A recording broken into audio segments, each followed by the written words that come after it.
السلام علیکم. وعلیکم السلام. السلام علیکم جی. آپ کا نام سر؟ ہمارا نام توقیل علی. توقیر علی. ہاں. تو سر آپ حافظ محمد احتشام. اچھا اسلام کے کنیکٹڈ کچھ بات کریں گے تو آپ اجازت دیتے ہیں؟ انشاءاللہ پوچھیے. پوچھ سکتے جی ہیں؟ انشاءاللہ.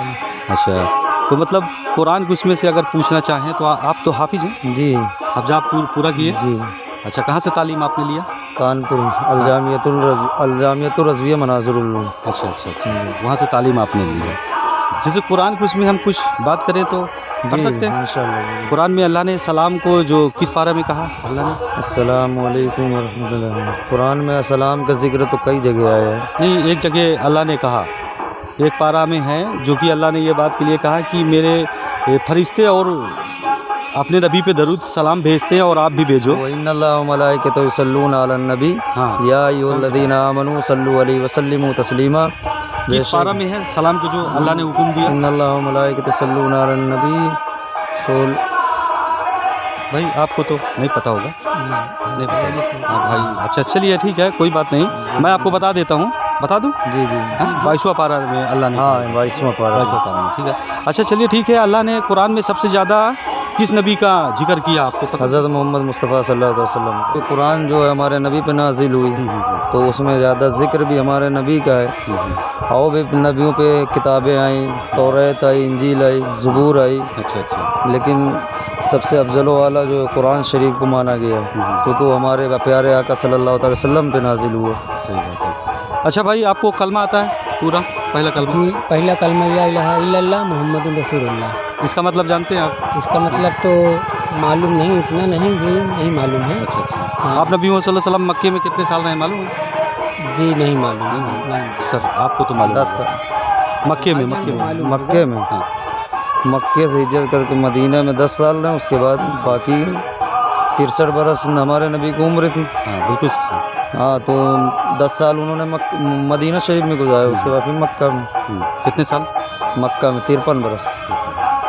اچھا چلیے بھائی پہلے میں آپ کا معاملہ کلیئر کر دیتا ہوں. جی. سب سے زیادہ اللہ نے قرآن میں ذکر موسیٰ علیہ السلام کو کیا. موسیٰ علیہ السلام. یہ چیز کے لیے دھیان دیجیے جی. کہ سب سے زیادہ ذکر اللہ نے موسیٰ علیہ. موسیٰ علیہ السلام کو. ہمارے جو سوال پوچھے اس کو بتاتے جائیں تو اس سے زیادہ بہتر رہے گا. اچھا چلیے ٹھیک ہے بھائی سے چھوٹا چھوٹا کچھ سوال کر لیتے ہیں پہلے. بھائی غسل کا فرض آپ کو پتہ ہے؟ جی معلوم نہیں ہے. چلیے آپ حافظ جی بتا دیتے ہیں. آپ کو غسل میں 3 فرائض ہیں. آپ بھی غور سے سنیں اور لوگوں تک پہنچائیں. جی جی. غسل میں 3 فرائض ہیں. کلی کرنا، ناک میں پانی ڈالنا اور پورے بدن پہ پانی بہانا.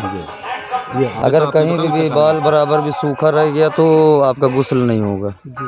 اس لیے کلی کرنا، ناک میں پانی چڑھانا اور پورے بدن میں اس طرح پانی بہائیں کہ کہیں پہ بھی بال کے برابر بھی سوکھا نہ رہ جائے.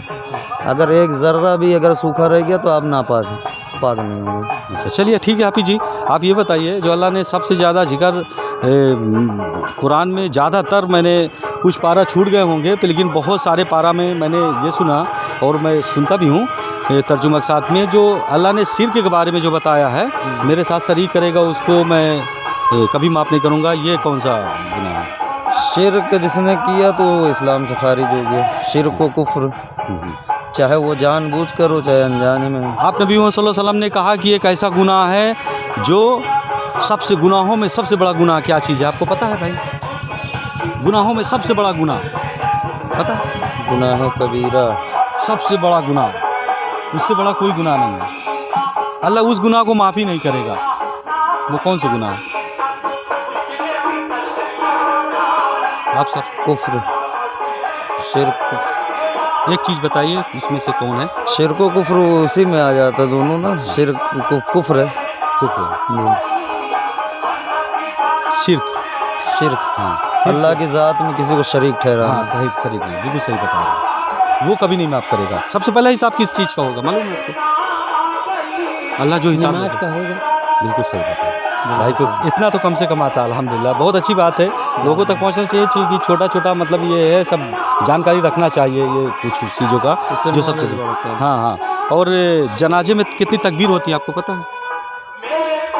جی سر آپ 4 تکبیر. 4 تکبیر ہوتی ہے. یہ چیز ہم کو بھی یاد رکھنا چاہیے. جی. جنازے کی نماز ہم لوگ یہ